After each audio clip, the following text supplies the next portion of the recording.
estamos listos para conversar en género y desarrollo con nuestro querido Ricardo. Ricardo, ¿de qué vamos a hablar hoy? Cuéntanos. Hoy vamos a hablar de la desigualdad educativa en Panamá. O sea, Wow. algo que lamentablemente no deberíamos hablar, no debería ocurrir, pero sí ocurre. Tenemos que empezar diciendo que la educación es un derecho humano universal. O sea, todos deberíamos tener el mismo acceso a educación, pero no es real. Concentrándonos en Panamá, nosotros podríamos ver, puede ser más diverso, pero podríamos ver como cuatro grupos principalmente que reciben una educación distinta. ¿Cuáles son estos grupos? Por ejemplo, nosotros tenemos las personas que son empresarias. Los empresarios tienen mayor oportunidad, mayor poder adquisitivo, mayores oportunidades, y muchas veces los empresarios van junto con el poder político. Entonces tienen, sus hijos tienen un acceso a educación, como quien dice, al 100%. Tienen inclusive acceso a poder salir del país para poder recibir algunos otros tipos de educación. De educación un poco más especializada. Y muchas veces vimos un caso muy famoso también cuando empezó el gobierno de una chica que se fue a estudiar afuera, de familia pudiente, que decían, bueno, pero si esta niña, su papá puede pagar la universidad porque la becan a ella y no becan a una persona un poco más necesitada. Sí, se mezclaba el tema de el poder político con económico y el poder político. ¿Qué otro grupo está también? Está el grupo que por lo general hablamos de clase media. Son las personas que hacen un esfuerzo muy importante, los profesionales, para poder poner sus hijos en escuelas que ellos consideran que cumplen con todos los requisitos. Y ahí quiero hacer un paréntesis, porque hay un proyecto de ley que se presentó hace casi un año, que es para hacer deducible de impuestos todo este esfuerzo que hace la clase media para mandar a sus hijos a la escuela, porque realmente si tú mandas a tu hijo a la escuela privada, tú le quitas al gobierno el peso de mandar a tu hijo a la escuela pública. Y me parece un proyecto de ley súper interesante porque, oye, aquí los beneficios los tiene, como bien decías tú, el primer grupo que tiene el poder político y económico, pues lo tiene todo. La clase media es la clase que sale todos los días a romperse el lomo, a hacer un poco mejor.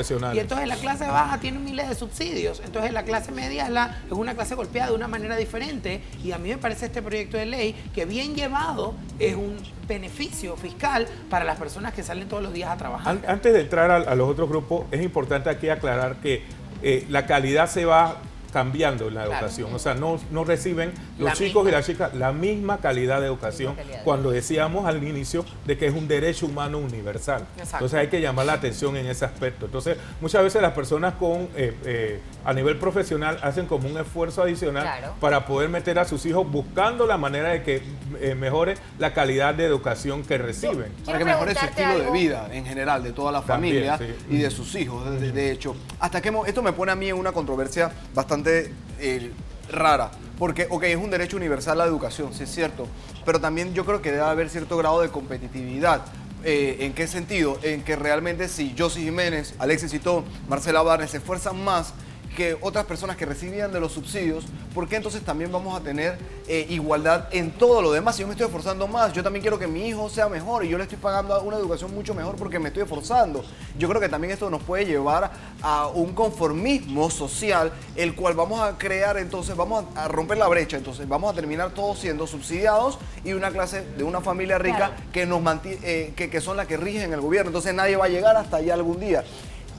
O si no, también nos podemos encontrar dentro de la posición que nos encontramos, y lo dije ayer, estaba trabajando y yo dije, wow, ahora trabajo más, gano más, pero veo menos dinero, porque realmente lo que pago entre impuestos de planilla, luego impuestos que tengo que pagar en honorarios y luego mis seguros privados, yo digo, wow, yo prácticamente estoy regalando ¿cuánto al mes? $500, no veo ese dinero. Pero ahora mira qué interesante tu planteamiento, porque yo lo que siento es que hay como una cosa un poco distorsionada en cuanto a este tema. Ay, Alexis.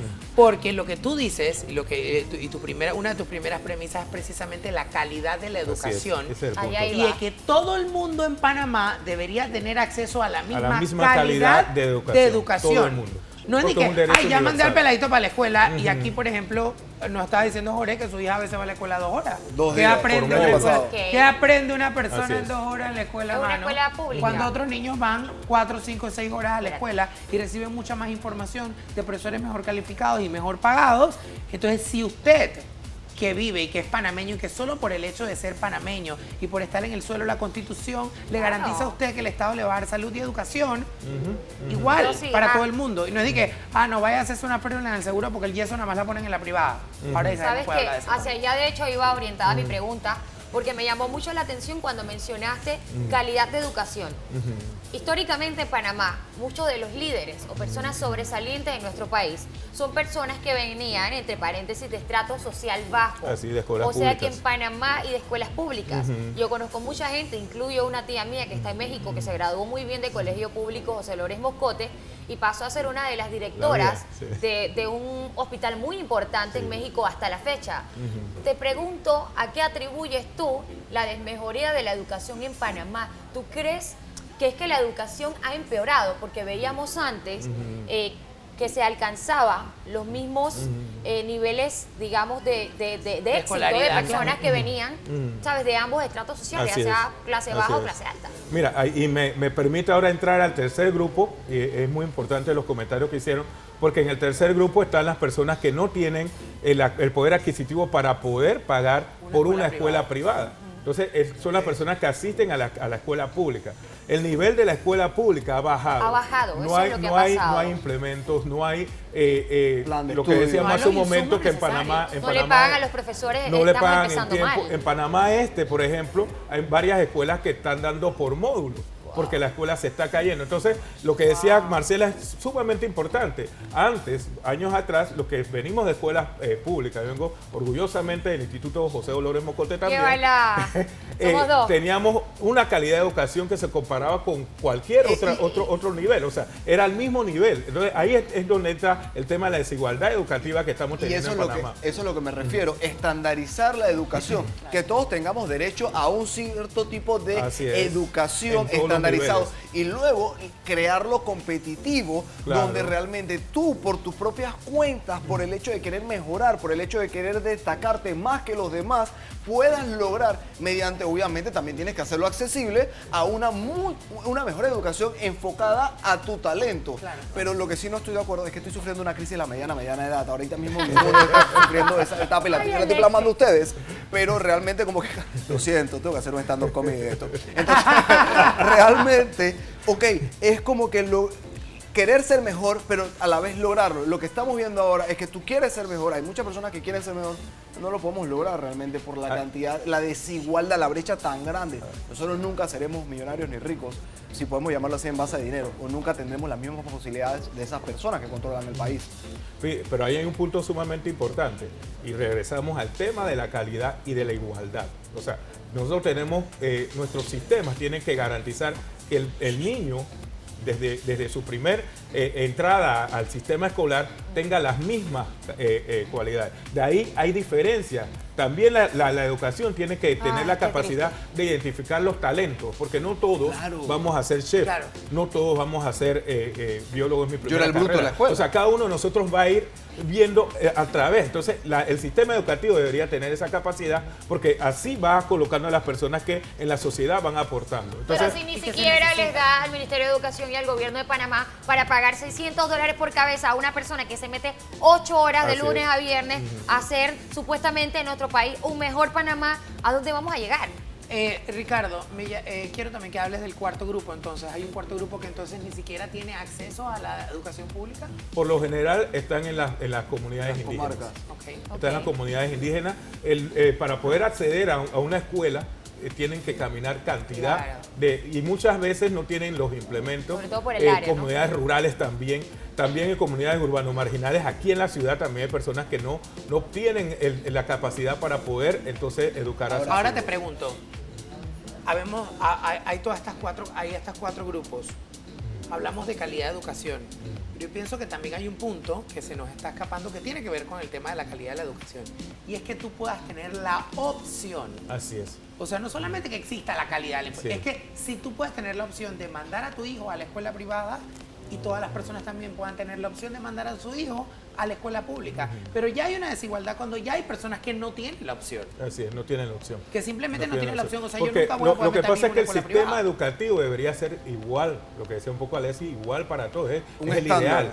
O sea, es un estándar para todos. No debería necesitar privatizarse la educación. Pero con opción a buscar una mejor todavía, porque las opciones son buenas, no son malas. La cosa que ahora está en desmedida. Pero es el tema tuyo. O sea, lo que tú dices hace un momento, si tú tienes cierto talento, el mismo sistema educativo lo identifica y te da oportunidad que tú puedas llevar. Y ahí es donde no estoy de acuerdo con las becas, porque hay niños que tienen unas capacidades muy puntuales en diferentes áreas y que se les tiene que ubicar en esas áreas y potenciar esas capacidades porque son materia, o sea, al final la educación es una inversión del Estado en la gente para que la gente después pueda... Claro. Ahora, el Estado supuestamente, toda esa gente que manda, el IFARU manda para afuera, es inversión en las mentes panameñas para que regresen a este país, y por eso es cuando el IFARU te da una beca, tú tienes que venir a trabajar 2 años para el gobierno porque tienes que pagarle lo que el gobierno invirtió por ti. Claro. Porque es que la gente no se sabe todo el cuento, entonces la gente quiere que me den una beca para que por después un yo venga a salario trabajar y módico que también. piti en otro lado y no trabajo para el Claro. gobierno. Exacto. Pero es que el gobierno te dio la beca para irte para estudiar Pero el fuera. acceso también al gobierno está difícil también. aparte de las becas, Estamos también quiero enredados. recalcar. Exacto. Aparte de las becas, también quiero recalcar el punto número 4, que son las comunidades indígenas, las cuales casi no tienen acceso a ningún tipo de educación. Realmente hay que identificar cuál es el problema. Hablamos mucho de esto, pasa mucho en Chiriquí con las fincas cafeteras que trabajan las comunidades indígenas. Hay que recordar que estas comunidades indígenas son pueblos nómadas. Ellos van desde Boquete, Volcán, terminan en Costa Rica y obviamente no tienen una nana para dejar a sus hijos. Y esta es gran parte también del problema que ha sido resuelto propiamente por las mismas fincas, las cuales están intentando de parte de ellos tener un lugarcito, porque piensan que los han satanizado diciendo que ellos explotan a los niños. No, si vas con tu papá al trabajo, pues te pones a recoger un poco de café, pero no tienes nada que hacer realmente. Claro.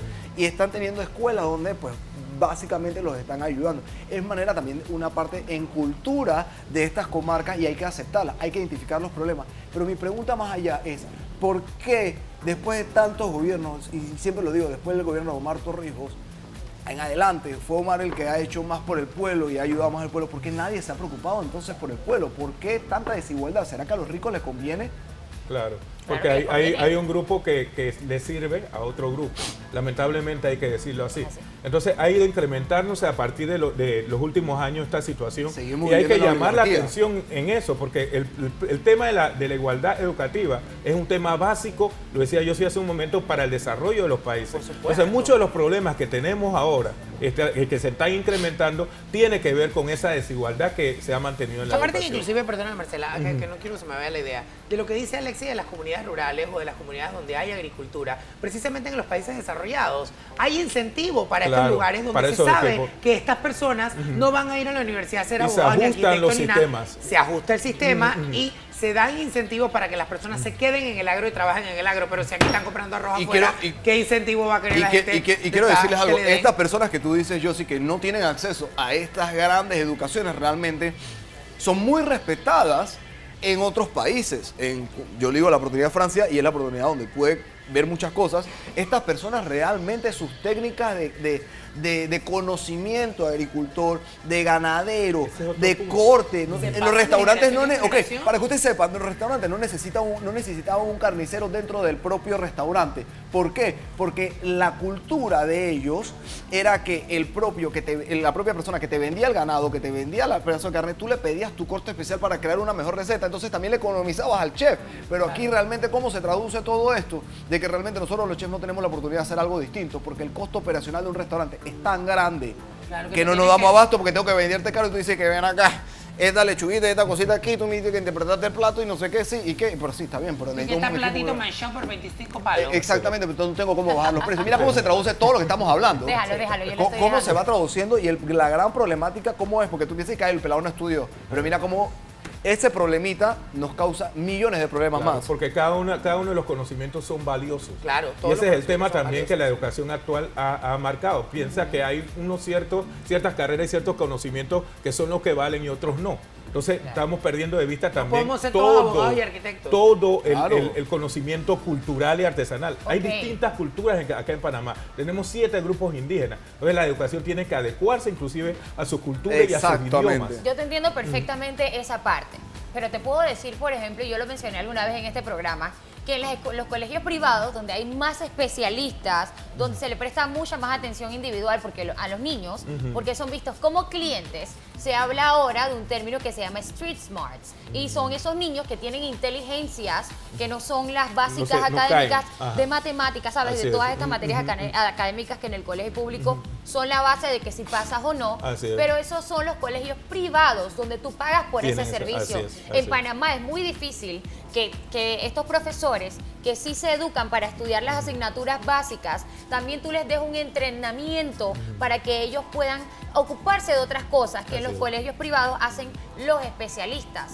Entonces vuelvo a lo mismo. Si estas personas, profesor de español, de matemática, de química, de física, que su deber es enseñarle esta asignatura a un estudiante, siquiera está cobrando, dime tú cómo en Panamá vamos a cambiar la educación. Así es. Entonces, partiendo de allí estamos mal y yo veo que las cosas no cambian. Entonces, Ricardo, honestamente no sé qué se puede hacer. Tu mensaje final, así como para... yo creo que el tema es muy extenso, pero igual, sabes que por el tiempo tenemos que irnos al corte, pero quiero que le envíes un mensaje a la gente de qué cosas podrías tú sacar de este tema al final que la gente pueda quedarse con un buen mensaje. Mira, nosotros tenemos que empezar a involucrarnos más.